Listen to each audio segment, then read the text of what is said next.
So I got into hairdressing back in 2006 when I trained as a hairdresser. Actually, I was not going to train as a hairdresser. I was going to train as a model. And I realized that if I do hairdressing, I will not need an agency really to secure a job. So I got into hairdressing, and later on I got a job with Harco Tiger Brands as a product evaluator, and then I got into training hairstylist. And I realized there was a gap. There were very many questions in hairdressing that were not answered, and I really wanted to answer that. And that's when I enrolled for a course called trichology in 2009. When I applied for trichology in Australia, it was only being taught in Australia, UK, and America.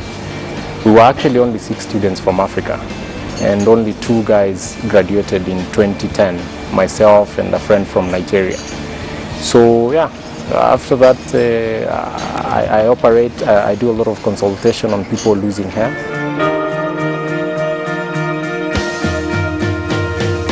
Trichology is a specialty of analyzing and treating hair and scalp problems. So if someone has hair problems because of nutrition or deficiencies of minerals or mechanical damage or just habitual issues that bring issues to hair loss, anything that deals with the scalp and hair, a trichologist is really trained to treat and sometimes help to treat, because there are those issues that have to be referred to a medical doctor. So we write a brief to the doctor and then we help them to treat the condition.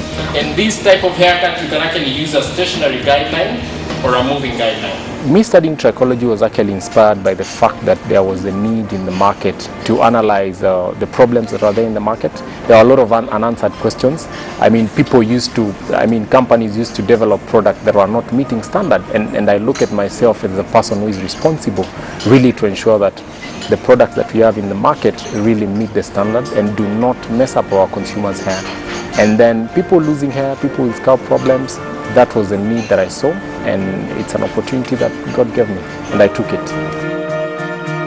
Men to women losing hair, it's a 50-50, and actually we're seeing now that growing to 60 in the side of women, because most men will lose hair because of things like stress or genetic predispositions, but women are doing a lot of things that are causing damage to their hair or that are causing harm to their hair, and these are self-inflicted forms of hair loss. And then again, women are exposed to things like childbirth, and those are also things that trigger hair loss. Women again have a lot of emotions, and we see a lot of them suffering from stress-driven type of hair loss. Again, a lot of women have things like low levels of iron, and those are things that drive loss of hair. So we are seeing actually I see a man after every 3 to 4 female patients. And the other thing is that maybe the men are not coming because men tend to believe that hair loss is something that they have to live with, which I would say it's a condition that they should think of really capturing and taking care of it. 1 week before you do the color, and when the client comes into the salon to do the color, get that leave-in treatment and spray the hair completely, then apply your color. I would say when I started, there was a lot of stigma towards hairdressing. And I think I said I will take it to myself to change it. What I love most about my job is the fact that I do what I like. If I was to be born again, I would still do what I do, but I do it better. I thank God that I never knew that I would inspire people for doing hair, but I've started a program that I'm doing with high schools, really to inspire the youth that are growing, really not to be locked into the few careers that are defined to be acceptable in our society, but really encouraging them to have their ideas wide open, and again also to learn how to realize themselves and chase their dreams.